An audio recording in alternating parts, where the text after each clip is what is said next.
Você já parou pra pensar quem decidiu a frase "isso não é pra você"? Porque a gente fala essa frase o tempo inteiro na nossa cabeça com uma convicção enorme, como se ela fosse uma verdade de fábrica. E bom, nesse vídeo eu não vou ficar te falando aqui sobre força de vontade, sobre, bom, acredite em você, ou ficar falando aquelas frases de efeito, de superação que já não tocam simplesmente mais ninguém. Na verdade, eu quero te mostrar uma coisa bem mais incômoda, que na verdade os rótulos que você carrega sobre você mesmo nunca foram sobre quem você é. Eles são sobre quem você já foi até aqui. E isso muda completamente o jogo. E ao longo desse vídeo eu vou destrinchar isso junto com você em 3 partes. A última parte, inclusive, é a que eu mais gosto, porque é nela que te dá o passo prático de verdade. E aí você vai saber o que fazer a partir de hoje. Então, se eu fosse você, eu ficava até o final desse vídeo para não perder nada. E, inclusive, se você é novo por aqui e ainda não é inscrito no canal, já aproveita, faz isso, se inscreve, deixa seu like e vem fazer parte dessa comunidade, dessas conversas que aqui eu compartilho uma vida real com clareza e propósito, assim.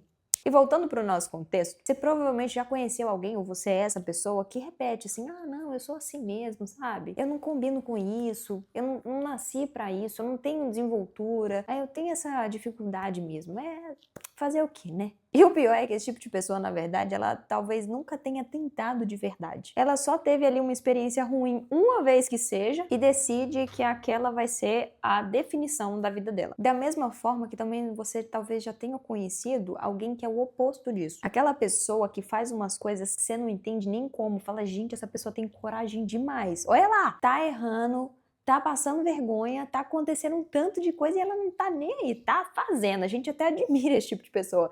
Eu particularmente admiro, meu marido é desses, é daquele que assim, às vezes eu olho pra ele e falo, gente, eu queria ter um pingo de coragem que esse homem tem. E a diferença entre essas duas pessoas não é na verdade sobre talento, nem sobre sorte, é que uma delas decidiu que o passado ali seria uma sentença e a outra decidiu que o passado era simplesmente um ponto de partida. E é justamente aí que mora o primeiro caminho que eu quero te conduzir aqui nesse processo, que é a gente entender quem é essa pessoa que decide os nossos limites. Porque se você parar pra pensar, ninguém nasceu sabendo que não é bom em números, ou que essa pessoa vai ter dificuldade em se relacionar. Ninguém nasceu tendo a certeza e a clareza ali de que essa pessoa é tímida em público. Isso, na verdade, são coisas que vão sendo atribuídas a nós ao longo das nossas experiências. Isso é algo que vai sendo construído. E perceba, é algo construído com o material que a gente tinha de acesso ali na nossa época. Era o que tinha de melhor ali de acesso. Cada comentário que alguém fez, e com o tempo a gente para de enxergar como se fosse uma parede, uma dificuldade, e começa a enxergar como se isso fosse nós mesmos.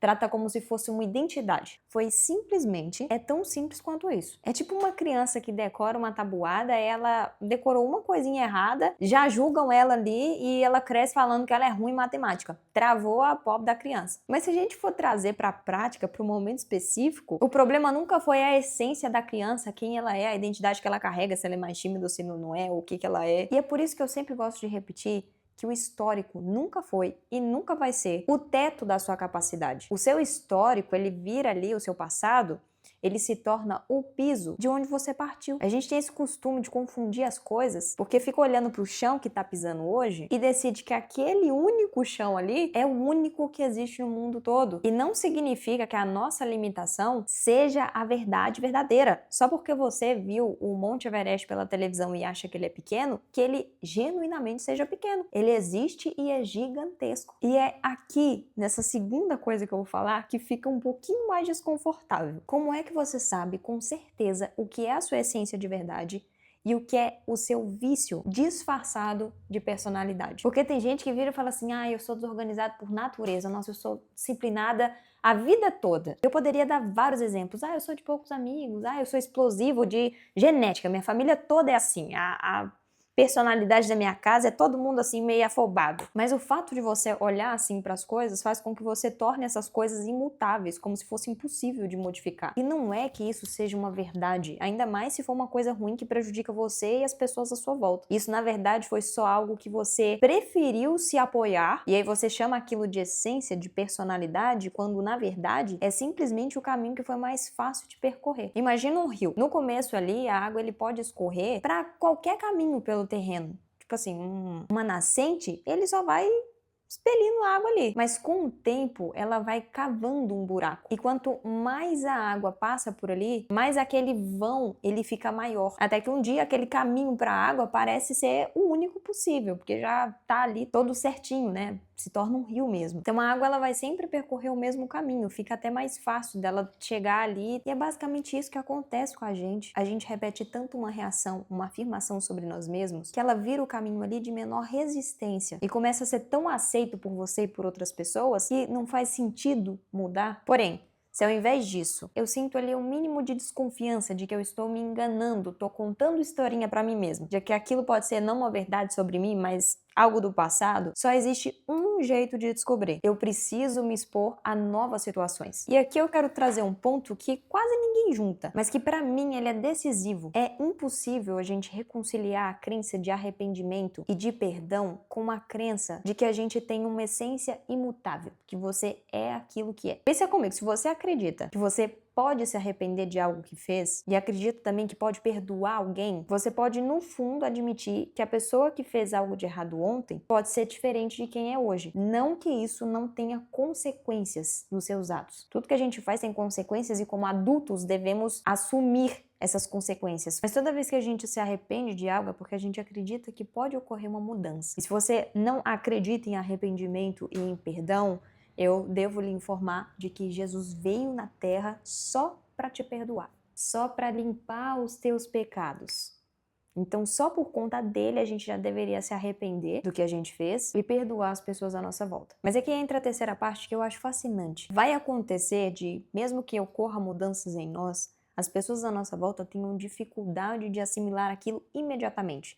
Então, não culpe as pessoas à sua volta por não identificar isso tão rapidamente. Porque, por exemplo, se você era uma criança muito atentada, fica marcado ali como o bagunceiro, que não vai dar certo. E aí passa-se, sei lá, 20 anos da sua vida e você se torna uma pessoa completamente responsável, organizada, totalmente diferente daquela criança que foi. Pode acontecer das pessoas à sua volta acreditar que você ainda tem aqueles hábitos antigos, de acreditar que você não muda, mas você mesmo não pode se colocar essa etiqueta de que você é isso, de que você não pode mudar. E para que essas mudanças genuinamente aconteçam, precisa haver repetição, precisa haver exposição de novas tentativas. Então, quando você junta os 3 pontos, que é entender e reconhecer que o conhecimento que você tinha até aqui, ele não é uma sentença sobre você. Então olhe para o seu passado com gratidão pelo que aconteceu, pelo que fortificou, porque o seu passado você não muda.